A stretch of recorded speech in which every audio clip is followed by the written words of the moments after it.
A rainy day smile. The sky was heavy with clouds, and the sound of rain filled the air. The streets were wet, the rooftops shining with a thin layer of water. People hurried through the town, covering their heads with bags, books, or whatever they could find. It had been raining since early morning, and no one knew when it would stop. But Steve didn't mind the rain. He walked slowly, letting the drops fall on his head. His shoes were soaked, but he didn't care. There was something peaceful about walking in the rain. It made the world feel quiet. It was one of the few times he felt truly calm. Steve was 12 years old. He lived with his grandmother in a small, quiet neighborhood. His parents had passed away 2 years ago in a road accident. Since then, life has changed. His smile had disappeared. He still went to school, did his homework, and helped at home, but something inside him felt empty. His grandmother tried her best to help. She cooked warm meals, read him bedtime stories, and hugged him every night before bed. She never forced him to talk about the pain. She just stayed beside him, hoping that someday, the light in his heart would return. Steve remembered that he used to love rainy days. When he was younger, his parents would take him outside in the rain. They would dance and laugh, making little paper boats to float down the street. His mother used to say, "Rain is the sky's way of giving the earth a hug." But now, rain only reminded him of what he had lost. One evening, as the rain fell steadily, his grandmother sat beside him on the porch. She handed him a cup of warm tea. "You used to laugh in the rain," she said gently. Steve didn't look up. "I remember. Do you miss those days?" He nodded. "But the rain feels different now. It makes me feel lonely." She placed a soft hand on his back. "Even when it rains, flowers still bloom. Don't forget that." Steve didn't say anything, but her words stayed in his heart. The next morning, the rain hadn't stopped. His grandmother handed him a small umbrella before he left for school. "Take this," she said. "I don't need it. You may not mind getting wet, but I don't want you getting sick." Steve smiled slightly and took the umbrella. On his way to school, the roads were muddy, and puddles splashed under his feet. People were moving quickly. Some smiled at him. Others didn't notice him at all.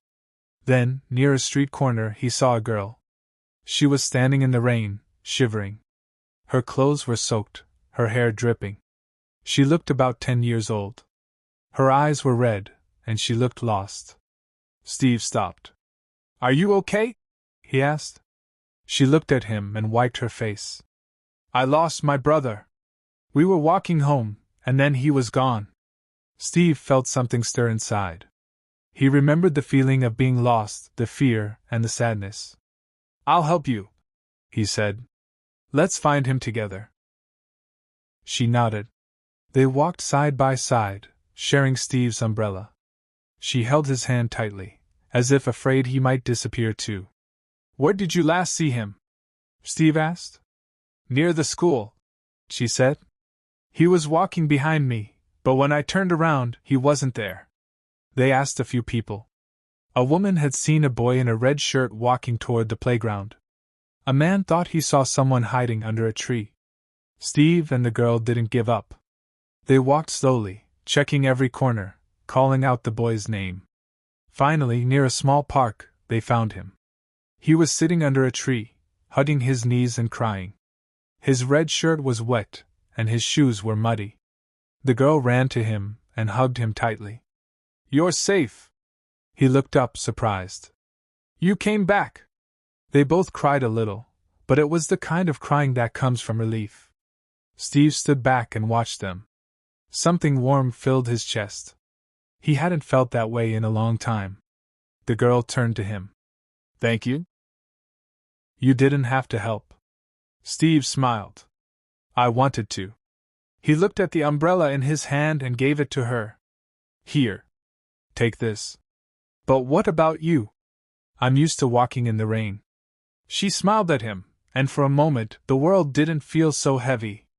Steve walked the rest of the way to school in the rain. His clothes were wet, and his bag felt heavier, but he didn't mind. He felt lighter inside. That night, when he returned home, his grandmother noticed he was wet. "Where's the umbrella?" she asked. "I gave it to someone who needed it more." She looked at him for a long moment and then smiled. "I see your heart is starting to bloom again." The next day at school, something strange happened. Steve noticed students being kinder to each other. One boy shared his sandwich with a classmate who forgot his lunch. Another girl helped clean the classroom without being told. Someone gave an extra pencil to a student who didn't have one. Steve didn't say anything. But deep inside, he smiled. Maybe kindness was like rain. It started with a few drops and then spread everywhere. In art class, the teacher gave them an assignment. "Draw something that makes you happy." Steve thought for a moment. Then he picked up his pencil and started to draw. He drew two children standing under an umbrella in the rain, smiling. One of them looked a lot like him. When the teacher walked by, she paused. "What's this?" she asked. Steve looked up. "It's a smile on a rainy day." The teacher nodded. "That's beautiful." A few days later, there was a knock at Steve's door. He opened it to find the same girl and her little brother. Their parents were with them. "Hello?" the girl said, holding a package. "We came to say thank you." Steve stepped aside, and they came in. His grandmother brought out some tea and cookies. The girl handed him the package. "We made this for you." Steve opened it. Inside was a colorful handmade umbrella. It had patterns of flowers and smiling faces drawn on it. "We don't have much," she said, "but we wanted to give you something." Steve touched the umbrella carefully. "Thank you. It's perfect." His grandmother smiled proudly. It had been a long time since the house felt this warm. That night, Steve sat by the window, holding the new umbrella.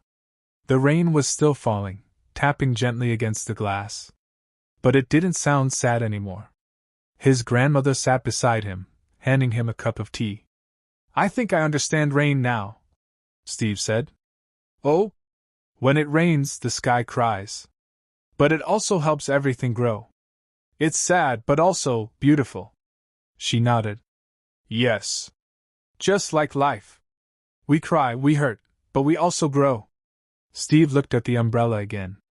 "Even if I'm sad, I can still do something good. Maybe that's how we feel better." She placed her hand over his. "That's how we heal." And so, Steve sat quietly, watching the rain. He wasn't laughing. But he wasn't sad either. For the first time in a long while, he felt something new. He felt hope. The next few weeks, Steve continued to walk in the rain. But now, he carried the handmade umbrella. He began to talk more at school, help classmates, and even joined the reading club. He became someone others looked up to, not because he was the loudest or the best student, but because he was kind. One afternoon, a younger boy at school tripped and fell in a puddle. Other students laughed. But Steve walked over, helped him up, and gave him a handkerchief. "It's okay," Steve said. "Happens to everyone." The boy looked up and smiled. "Thanks." More and more, Steve began to see that kindness was not about big actions. It was in the little things, holding an umbrella, offering a smile, sitting quietly with someone who was sad. He learned that even a heart that had been broken could still help others. Steve didn't forget his parents. He still missed them every day. But he began to understand that their love hadn't gone away. It was still there, in his memories, in the things they taught him, and in every act of kindness he gave to others. One rainy day, as Steve walked home, he saw a small child crying by a bus stop. Without thinking, he walked over, opened his umbrella, and stood beside the child. "Are you lost?" he asked. The child nodded. "Let's find someone to help." And once again, Steve shared a smile on a rainy day.